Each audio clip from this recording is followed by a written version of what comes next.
ಅವಿಭಜಿತ ದಕ್ಷಿಣ ಕನ್ನಡ ಹಾಗೂ ಉಡುಪಿ ಜಿಲ್ಲೆಯಲ್ಲಿ ಅತಿ ಹೆಚ್ಚು ಕಬ್ಬು ಬೆಳೆಯುವ ಬಳ್ಕುಂಜೆ ಪರಿಸರದಲ್ಲಿ ಬೆಳೆದ ಕಬ್ಬು ಗಣೇಶೋತ್ಸವ ಸಹಿತ ಮತ್ತಿತರ ಹಬ್ಬ ಹರಿದಿನಗಳು ಹತ್ತಿರ ಬರುತ್ತಿದ್ದಂತೆ ಕಟಾವಿಗೆ ಸಿದ್ಧವಾಗಿದೆ. ಬೆಳೆಗಾರರು ತಮ್ಮ ಬೆಲೆಯ ನಿರೀಕ್ಷೆಯಲ್ಲಿದ್ದಾರೆ.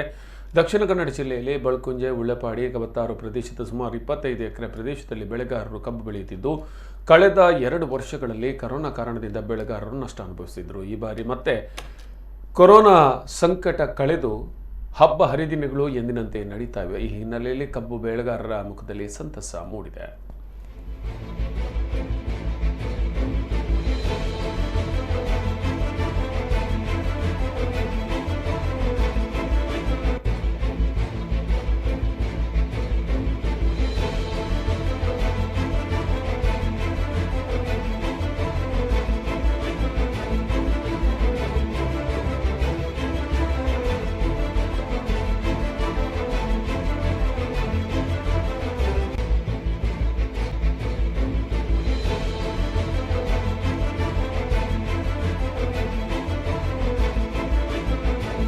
ಬಳ್ಕುಂಜೆಯಲ್ಲಿ ಮೂಲವಾಗಿ ಕೃಷಿ ಭೂಮಿಗೆ 75 ಜನ ಪರಾವಲಂಬಿಗಿರ್ತಾರೆ.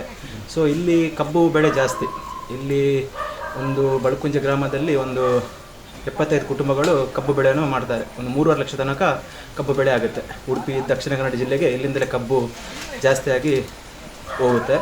ಎಲ್ಲ ಕೆಲವು ಗಣೇಶ ಚತುರ್ಥಿ ಹಬ್ಬಕ್ಕೆ ಮತ್ತು ಮೇರಿ ಹಬ್ಬಕ್ಕೆಲ್ಲ ಇಲ್ಲಿಂದಲೇ ಕಬ್ಬುಗಳು ಜಾಸ್ತಿಯಾಗಿ ಇಲ್ಲಿಂದ ಹೋಗುತ್ತೆ. ಹಾಗೆಯೇ ಎಲ್ಲ ಜಾತ್ರೆ ಅದಕ್ಕೆ ಅಂತೆಲ್ಲ ಇಲ್ಲಿಂದ ಜಾಸ್ತಿಯಾಗಿ ಎಲ್ಲ ಈ ಭೂಮಿಗೆ ಕೃಷಿ ಭೂಮಿಗೆ ಅವಲಂಬಿಗಿರ್ತಾರೆ.